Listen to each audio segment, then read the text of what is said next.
Hi hello வணக்கம், welcome to VA shadows. நான் உங்கள் விஜய் பேசுகிறேன் மற்றும் சரவணன். இன்றைக்கி நம்ம பேச போகிற படம் விஜய் மில்டன் இயக்கத்தில் விஜய் ஆண்டோனி நடித்த படம் மழை பிடிக்காத மனிதன்.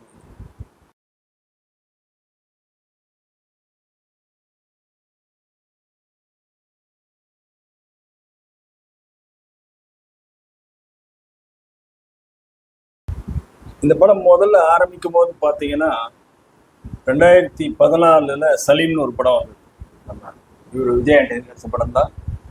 நிர்மல் குமார்ன்றது ஆமாம் ஆமாம். அந்த படத்தோட முடிவு இந்த படத்துல இருந்து ஆரம்பிக்கும். அப்படிதான் கதையை சொல்லி, அதாவது பார்ட் 2 போடாம சைலண்டா இது பண்ணாங்க. ஆமா, தியேட்டருக்கு போனதுக்கு அப்புறமா தான் நமக்கு புரியுது இது அந்த படத்தோட தொடர்ச்சி அப்படின்னு. ஆமா, பட் தொடர்ச்சின்னு காட்டுறாங்க. பட் அந்த படத்துக்கு இதுக்கும் சம்பந்தம் கிடையாது. இது ஒரு ட்ராக்கு. அப்படிதான் ஆரம்பிக்கிறாங்க படம். உங்களுக்கு எப்படி தோணுது படத்தை பார்க்கும்போது? பழைய கதை தான்.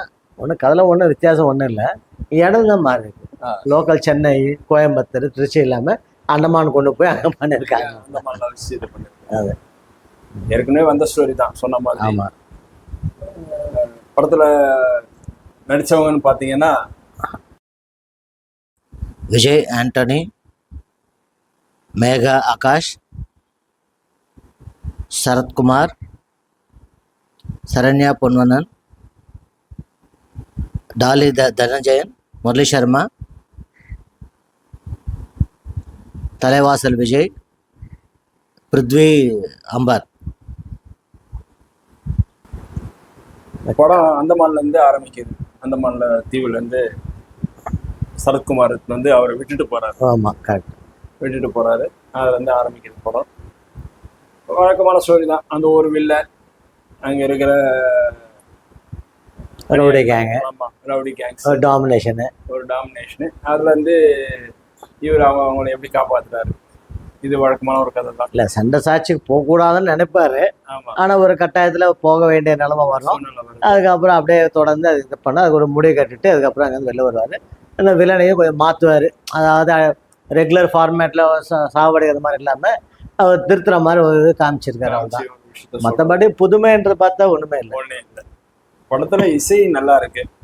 அருமையா, சூப்பராக இசை நல்லா பண்ணியிருக்காங்க. இசை ரொம்ப கேமராமேனும் ஓகே தான். எடிட்டிங். அப்புறம் இவருக்கு ஒன்றும் சத்யராஜ் சாருக்கு ஒன்றும் அவ்வளோ பெரிய கேரக்டர்லாம் ஒன்றும் இல்லை. சத்யராஜ் போடும்போது சிறப்பு தோற்றம் தானே போடுறாங்க. மெயின் இதுன்னு போடல, சிறப்பு தோற்றம் அப்படின்னு சொல்லி தான் போடுறாங்க. அவருடைய இது வந்து போடுறேன். சரத்குமார் அவருக்கும் ரொம்ப பெரிய ரோல் அங்கங்கே நடுவில் வராது போறாரு, அவ்வளோதான் விஷயம். அவருக்கும் கண்டினியூட்டின்றது எதுவும் கிடையாது. படத்துல வந்து விஜய் ஆண்டோனி நடிப்பு அஸ்யூஷுவல் தான். ஒன்றும் அவ்வளோ எக்ஸ்பிரஷன்ஸ் எல்லாம் ஒன்றும் கிடையாது. வழக்கமாக எப்படி வந்துட்டு போவார் அதே மாதிரி தான் வந்துட்டு போயிருக்காரு. ஒன்றும் இம்ப்ரூவ்மெண்ட் காணல. சரண்யா பொன்வண்ணன் அவங்க அஸ்யூஷுவல் அவங்க கேரக்டர் பண்ணியிருக்காங்க. படம் அதுவும் பரவாயில்ல. அவர் மேகா ஆகாஷ் ஒன்றும் அந்த அளவுக்கு ஒரு பெரிய முக்கியத்துவன்றது இல்லை. மேகா ஆகாஷ், ஆமா, மேகா ஆகாஷ் அவங்களுக்கு அந்த அளவுக்கு ஒரு பெரிய முக்கியத்துவன்றது இல்லை. அவங்களுக்கு உடம்பு போட்ட மாதிரி தெரியுது. இதில் பார்க்கும்போது குட்டாக தெரியுறாங்க. அந்த இது கிளாமர் மெயின்டைன் பண்ணுறதுல போல இருக்கு. அது அந்த பையனுக்கு தம்பிக்கு ஜோடியாக வர்றதுன்றது செட் ஆகல. காட்டல அந்த அளவுக்கு ரொம்ப நெருங்கி. ஆமா, அவன் கொஞ்சம் அப்படி தொட்டும் தொடாத மாதிரி இது பண்ணிட்டாங்க. அந்த பையனை வந்து பிருத்வி அம்பர் தான் நடிச்சிருக்கான். நல்லா பண்ணிருக்கான். கொஞ்சம் ஓவர் ஆக்ஷன் பண்ண மாதிரி இருந்துச்சு. பட் ஓகே தான். ஓகே, இது ஆக்சுவலாக பார்த்தீங்கன்னா ஈகோக்கு உண்டான ஒரு படம். ஹீரோ ஈகோ கிடையாது. வில்லனுக்கும் அந்த ஏசிபி கேரக்டர் முரளி சர்மா கேரக்டருக்கும் ரெண்டு பேருக்கும் ஒரு ஈகோன்றது கேரக்டர் காமிச்சிடுறாங்க. ஆனால் அந்த கிளைமேக்ஸ் தான் அந்த சரியாக முடிக்கலன்னு தோணுது எனக்கு. ஏன்னா இவனை தொங்க விட்டு நாங்கள் பட்ட அவமானம் எல்லாம் நான் வந்து சரி பண்ண வந்து ஏசிபி முரளி சர்மாவுக்கும் வில்லனுக்கும் தான் கிளாஷ் காட்டுறாங்க. எல்லாம் ஈகோ காட்டுறாங்க. எல்லா இடத்துலையும் அதான் ஃபிளாஷ் பண்ணி காட்டுறாங்க. கடைசி நேரத்தில் படம் முடித்துக்கு ஒரு காலவருக்கு முன்னாடிலாம் பார்த்தீங்கன்னா ஏசிபி இல்லை. ரெண்டு பேரும் ஒன்றாயிடுறாங்க.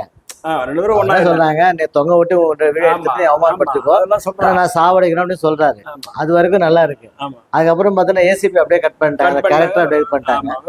வில்லனை மட்டும் ஹீரோக்கும் வில்லனுக்கும் ஃபைட், அதுல வந்து அவர் தெரிஞ்சிடுறாரு, அதோட முடிச்சிடறாங்க. அப்ப ஏசிபி என்ன ஆனாருன்றது இல்லாம அந்த ஃபுல் ஹீரோ மேல போயிடுது கதை.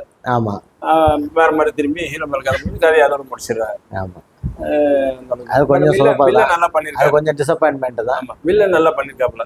அவரும் டாலி தனஞ்சய் நல்லா பண்ணிருக்காப்ல. முரளி சர்மா நல்ல ஆர்டிஸ்ட், தெலுங்கு தமிழ் எல்லாம் இல்ல படம் இது பிரகாரம் பாத்தீங்கன்னா அவங்க 2 பேருமே நல்லா பண்ணிருக்காங்க. அவங்களுடைய கேரக்டர் அவங்க கொடுத்த வேலையை நம்ம ஜனம்னா நல்லா பண்ணிருக்காங்க. நல்லா இருக்கு ஓவரால். என்ன அந்த ஏசிபி கேரக்டருக்கு ஒரு முடிவு காட்டியிருந்தா நல்லா இருந்திருக்கும். நல்லா இருந்திருக்கும். அது துண்டா ஏதோ கட் பண்ண மாதிரி ஆயிடுச்சு படத்துல. டாலி தான் தனஞ்சயன், டாலி தனஞ்சயன் அவர் ரொம்ப நல்லா பண்ணியிருக்காரு. அவர் ஆக்சுவலா சூட் ஆனது அந்த கேரக்டர் கரெக்டா. ஆமா, நல்ல சூட் ஆயிருக்காரு. ஆமா, நல்ல வில்லன் கேரக்டர். ரொம்ப ஒரு இதெல்லாம் இல்ல, சாதாரணமா ஒரு இதுவா. ஆனா அது வந்து ஒரு ஃபைனான்ஸ் கம்பெனி ஒரு வசூல் பண்றாரு, அதுக்காக இவங்க பில்டப், அதுக்கப்புறம் தனி ஆட்களை வச்சு இது பண்றதுன்றது கொஞ்சம் ஏத்துக்க முடியாத விஷயமா இருக்கு. ஒரு 6 லட்சம் ரூபாய்க்காக ஒருத்தனை சாவடிக்கிறதுன்றதுலாம் வந்து அது ரொம்ப ஓவரா இருக்கு. ஆமா, நம்ம தலைவாசல் விஜய் அவரை சாவடிக்கிறதுன்றதெல்லாம் வந்து படத்துல ஏத்துக்க முடியாத ஒரு விஷயம். 6 லட்சம் ரூபாய்க்காக அதுக்கு ஒரு வட்டி போட்டு அதுக்கு 12 லட்சம் ரூபாய், ஆமா, அது வந்து ஏத்துக்க முடியாத ஒரு விஷயம் படத்துல. ஓவரால் ஏற்கனவே வந்த ஸ்டோரி பழைய ஸ்டோரி தான்.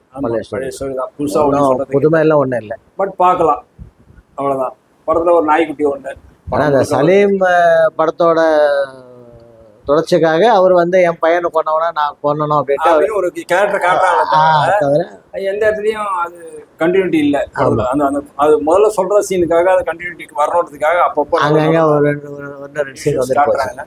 அவர் எங்க இருக்காருன்றது அவங்களுடைய சத்யராஜுக்கே தெரியல. நம்ம அப்புறம் இவருக்கு தெரியுதுன்றது முதல்லாம் வந்து அதெல்லாம் ஏத்துக்க முடியாத ஒரு விஷயம். அவன் அந்த மாதிரி இருக்கான், கண்டுபிடிச்சிட்டு எல்லாம் போயிடலாம் வரலான்றதுலாம் அது கொஞ்சம் மிஸ்டேக்ஸ் கொஞ்சம் இருக்கு. அது வழக்கமான படம், சின்ன மிஸ்டேக்ஸ் தான், லாஜிக் இல்லாத விஷயம். அதெல்லாம் பார்க்க கூடாது படத்துல. மேஜிக் பார்க்க கூடாதுன்ற மாதிரி அந்த விஷயத்த பார்க்க கூடாது. ஆக்சுவலா 2 பேர் மியூசிக் நினைக்கிறேன். ஆமா, அச்சு ராஜாமணியும் விஜய் ஆண்டோனியும். ஸோ மியூசிக் ஸ்கோர் நல்லா இருந்துச்சு, ரொம்ப நல்லா இருந்துச்சு. பேக்ரவுண்ட் ட்ராப் ஆகிட்டோம், இதுவாக இருக்கட்டும். சாங்ஸ் ஒன்றும் அந்த அளவுக்கு, சாங்ஸ் ஒரே ஒரு சாங் தான். அது ஒரு அந்த ஒரு சாங்ஸ் மட்டும் தான். ஆமாம், ஓகே, அது செலுத்த போயிடும், அப்படியே போயிடும், ஒன்றும் ப்ராப்ளம். நல்லா தான் இருக்கு, ஒன்றுமே பண்ணுற மாதிரி இல்லை. ஸோ ஓவராலாக படம் பார்க்கலாம், நல்லா இருக்கு. ரொம்ப எதிர்பார்த்து போக முடியாது. ஏற்கனவே வந்த ஸ்டோரி. ஆமா, எல்லாமே அதுதான். மற்றபடி பார்த்துட்டு பெருசா புதுமையா ஒன்றையும் சொல்றதுக்குன்றது ஒன்றும் இல்லை. பழம் அது படத்துக்கு ஏன் மழை பிடிக்காத மனிதன் பேர் வச்சாங்கன்றதுக்கான ஒரு கான்செப்ட் சரியான ஒரு விஷயமா தோணலை. இல்லை, அது ஏதோ சொல்லணும்னு ஒரு பேக்ரவுண்ட்ல ஒரு கதையை சொல்றாங்க. அந்த டைட்டிலுக்கு ஒரு சீன் வந்த படம் மாதிரி இருக்கு. ஆக்சுவலி அந்த இதுக்கு சம்பந்தம் இல்லை. பட் ஆனா பார்க்கலாம், ஏதோ படத்தை பார்க்குறோம். விஜய் ஆண்டனியோட படத்தை போய் பார்க்குறோம். நாய்க்குட்டி ஒன்று வச்சு அதை சென்டிமெண்ட்டா வச்சு போறதுன்றதுலாம் நல்லா இருக்கு. ஓவராலா பாத்தீங்கன்னா அடுத்த சீன் என்ன வரும்ன்ற நமக்கு தெரியும். இதுதான் நடக்குது, ஒரு சஸ்பென்ஸாவோ ஒரு இதுவாவோ இல்லை. படத்துல வந்து அடுத்த காட்சி இதுதான் நடக்கும், நம்ம முன்னாடியே முடிவு பண்ணிடுறோம். அந்த அளவுக்கு தான் படம் இருக்கு. புதுமையான்னு சொல்றதுக்கு ஒன்றும் இல்லை. படம் பார்க்கலாம். ஓகே, தேங்க்யூ, வணக்கம், நன்றி. விஜய் ஷேடோஸ் ஷேர் பண்ணுங்கள், சப்ஸ்கிரைப் பண்ணுங்கள், லைக் பண்ணுங்கள். தேங்க்யூ.